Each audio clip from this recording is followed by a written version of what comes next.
I dette tipset skal du få se hvordan du lager en spørreundersøkelse i en chat eller kanal i Microsoft Teams.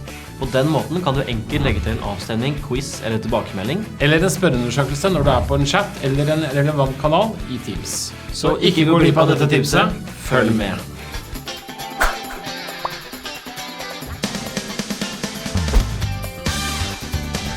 Hei og velkommen til en nytt fredagstips. I dette tipset skal du få se hvordan du oppretter en undersøkelse i Microsoft Teams.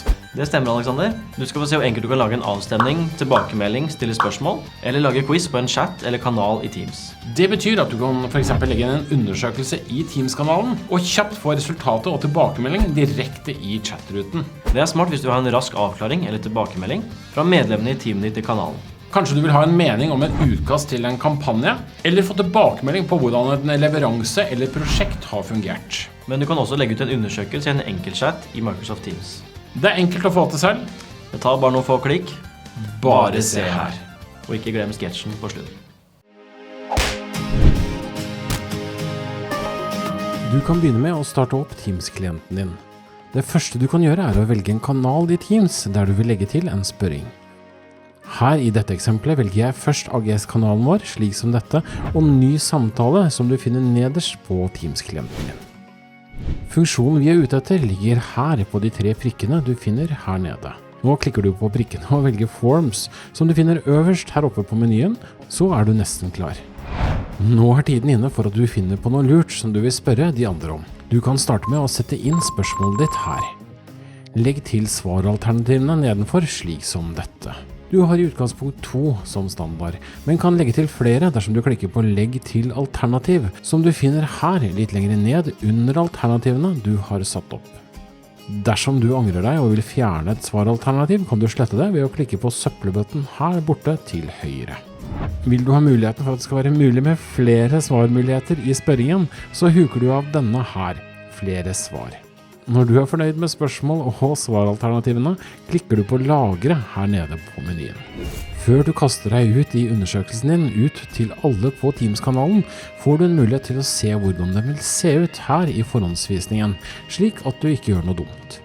Er det noe du vil rette på, trykker du bare på Rediger, men er du fornøyd, er det bare å klikke Send og se hvordan verden tar imot undersøkelsen din. Nå ligger spørreundersøkelsen din i Teams-kanalen, klar til å få mange kloke svar fra alle medlemmene av kanalen. Du kan selv se undersøkelsen her, og svarene nederst med oppdatering etter hvert som de kommer inn. Tøft, ikke sant? Å svare på undersøkelsen er kjempeenkelt. Bare velg svaret som passer og klikk på Submit Vote her nede, så er du klar. Som du ser oppdateres oversikten over svarene med en gang noen legger inn sitt svar. Er du ikke enig i konklusjonen, kan du alltid legge inn en protest og forlange at alle svarene telles opp en gang til for å være helt sikker. Nå skal du få se hvordan du kan lage en undersøkelse på chat i Microsoft Teams. Fremgangsmåten er nesten den samme. Du kan starte med å starte en ny chat. Dersom du har Forms tilgjengelig, ser du dette ikonet i chatvinduet ditt. Har du ikke det, så må du legge det til. Klikk på de 3 prikkene her nede til høyre. I neste vindu velger du flere apper slik som dette. Og avslutningsvis Form, og legg til her oppe til venstre. Så er du klar. Nå lager du undersøkelsen din slik du gjorde tidligere. Sett inn spørsmål, legg til svaralternativen du vil ha, og avslutt med å klikke på Lagre. Sjekk over forhåndsvisningen at du er fornøyd og at undersøkelsen ikke inneholder skrivefeil. Klikk Send, så er du klar. Og slik ser undersøkelsen din ut i chatvindu i Microsoft Teams. Smart, ikke sant?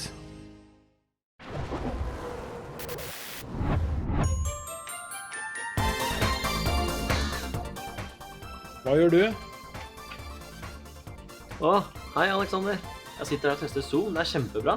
Du kan møte med andre over nettet uten å dra dit selv. Tenk hvor enkelt dette blir for oss å møtes i fremtiden. Hva er det med deg? Er du helt blåst? Du vet jo at vi leverer Microsoft Teams. Der har du muligheten til å ha møter og med video og tale og dele skjermen. Men Zoom er jo akkurat det samme som Teams. Hva er forskjellen? Du vet da vel at Zoom er farlig? Det er ikke sikkert. Det har jo vært masse på nyheten om det. Det er jo folk som har blitt helt borte etter å ha vært i Zoom-møter. Det kan da ikke være så farlig.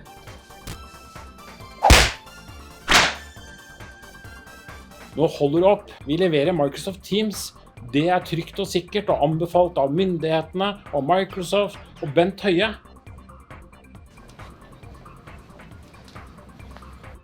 Kan det ikke være så farlig å bruke Zoom?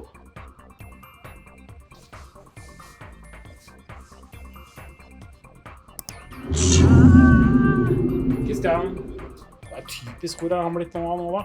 Her er jeg! Hjelp! Her er jeg! Hallo! Typisk han åpnet Zoom-appen også. Jeg sa at ikke han skulle være på Zoom. Nei!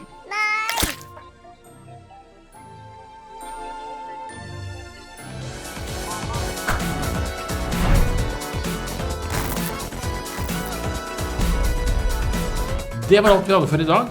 Takk for at du så på. Likte du tipset og vil se flere tips fra oss, abonner gjerne på YouTube-kanalen vår.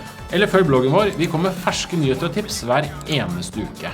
Vi ses i en annen video.